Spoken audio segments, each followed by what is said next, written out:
উন্মাদ, হাফম্যাট, পাগল। কালকে তোর সামনে দিয়ে গেছে, আবার 18 তারিখে বিধানসভা যাবো, 17 পশ্চিমবঙ্গের বাইরে থাকবো, 18 তারিখে যাব, 19 তারিখে যাব। ওর যদি পিতৃ পরিচয় সঠিক থাকে আমাকে ছুঁয়ে দেখতে বলবে। বিধানসভা প্রিমিসেসের মধ্যে তো সেন্ট্রাল সিকিউরিটি থাকে না, আমি একা থাকি। আমি বললাম আমার একটা কেশাগ্র, একটা লোম ছুঁয়ে দেখতে বলবে। ও যদি পিতৃ পরিচয় সঠিক থাকে বলে দিলাম আমি, আমাকে ভয় দেখাতে পারবেন না। সিপিএম এর সূর্য মধ্যগগনে আমি লক্ষণ সেনকে হারিয়েছি। লক্ষণ সেন ছোটখাটো লিডার ছিলেন না। মমতা ব্যানার্জি ঘোষিত মুখ্যমন্ত্রী, দাঁড় করিয়ে হারিয়েছি, আবার ভবানীপুরেও হারাবো। একটাই লক্ষ্য, জেহাদি মুক্ত পশ্চিমবঙ্গ। নমস্কার বন্ধুরা, আমার নাম ধ্রুবজ্যোতি সরকার। যদি পিতৃ পরিচয় সঠিক থাকে তাহলে আমাকে ছুঁয়ে দেখাতে বলবেন। হুমায়ুন কবিরের হুঁশিয়ারির পাল্টা শুভেন্দু, আমাকে ভয় দেখাতে পারবেন না। যদি পিতৃ পরিচয় সঠিক থাকে তাহলে আমি তো দূরের কথা, আমার একটা লোম ছুঁয়ে দেখতে বলবেন। হলদিয়ায় সংবাদ মাধ্যমের মুখী হয়ে বিস্ফোরক শুভেন্দু অধিকারী। শুনুন আরো কি বললেন বিরোধী দলনেতা। আপনারা শুধু জিহাদিদের দ্বারা আক্রান্ত হননি। আমি শুভেন্দু অধিকারী 2021 2রা মে রাত্রি 8টা হলদিয়া এসডি অফিসের সামনে হলদিয়া বিবেকানন্দ গভর্নমেন্ট স্পন্সর বিদ্যালয় সার্টিফিকেট নিতে এসে আমি নিজে আক্রান্ত হয়েছি। ওই দিন আমার মৃত্যু হতো।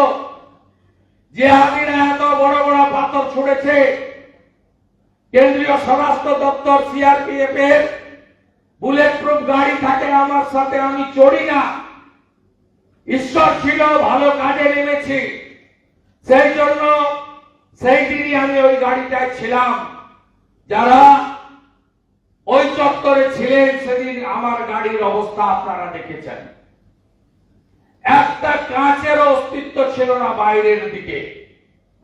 বুলেট প্রুফ গাড়ি থাকার জন্য ভিতরের কাঁচ সুরক্ষিত থেকে যায়, তাই প্রাণে বাঁচি। রাত্রি 1:45-এ লড়াই করে হলদিয়া থেকে নন্দীগ্রামে জেতার সার্টিফিকেট নিয়ে আমি হলদিয়া ছেড়েছিলাম। জিহাদিদের আক্রমণ কি হয় যারা চোখের সামনে দেখেননি তারা জানেন না। আমি দেখেছি উন্মত্ত জিহাদিরা এত বড় বড় পাথর নিয়ে ছুটছে, কার মাথায় লাগবে, কার ঘাড়ে লাগবে, কার পিঠে লাগবে, এই হিতাহিত জ্ঞান তাদের মধ্যে থাকে না।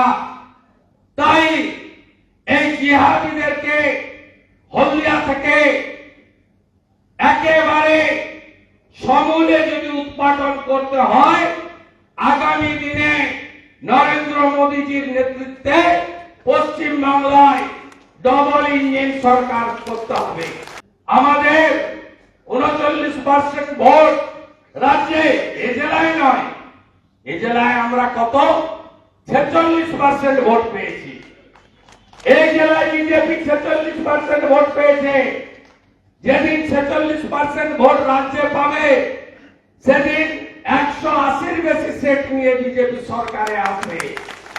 আপনার তোষণের রাজনীতির এই জেলা বিরোধিতা করে, আপনার সাম্প্রদায়িক রাজনীতি এই জেলা বিরোধিতা করে। আপনি দুর্গাপূজার বিসর্জনের দিন বদলে দেন মহরমের মিছিল যাবে বলে, এই জেলা আপনাকে ঘৃণা করে। আপনি সরস্বতী পুজো বন্ধ করেছেন, এই জেলা আপনাকে ঘৃণা করে। আপনি অযোধ্যার রাম মন্দিরের দিন কলকাতার বাস সার্কাসে মিছিল করেছেন, তাই এই জেলা আপনাকে ঘৃণা করে।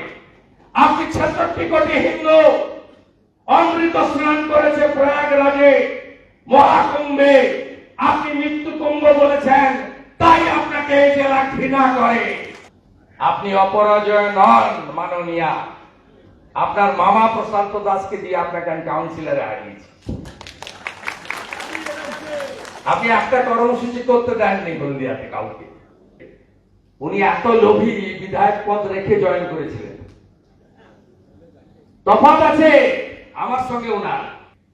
গোটা বেকারদের সর্বনাশ করে দিয়েছে। আপনি জানেন 77টা মুসলিম জনগোষ্ঠীকে ওবিসি করতে গিয়ে পশ্চিমবাংলায় যে ছোটখাটো চাকরির সুযোগ সব বন্ধ। ওবিসি জট ক্ষমা করবেন নাকি? কয়েক লক্ষ বেকার যুবকের বিবাহ হয়নি, 40 পেরিয়ে গেছে, কারণ তারা চাকরি পেল না। এরা বলে চাকরির বয়স পেরিয়ে গেছে। এমন বেকারের সংখ্যা কত জানেন? 20 লক্ষ। টোটাল বেকারের সংখ্যা জানেন? 2,15,00,000। রাজ্যের বাইরে গিয়ে মজুর খাচ্ছে কত জানেন? 7 লক্ষ। সময় ডাক ছিল 11, সিপিএম যাক, বাংলা বাঁচুক। এখন আবার সময়ের ডাক, পিসি ভাইপো যাক, মা বেটা যাক, বাংলাটা বাঁচুক। টিকে থাকার লড়াই নয়, অস্তিত্ব রক্ষা লড়াই। বাংলাদেশ দেখার পরে যদি বাঙালি হিন্দু 26-এ শুধু মমতা ব্যানার্জিকে তাড়ানোর জন্য ভোট না করে, তাহলে এর থেকে বড় ভুল আর কোনদিন হবে না।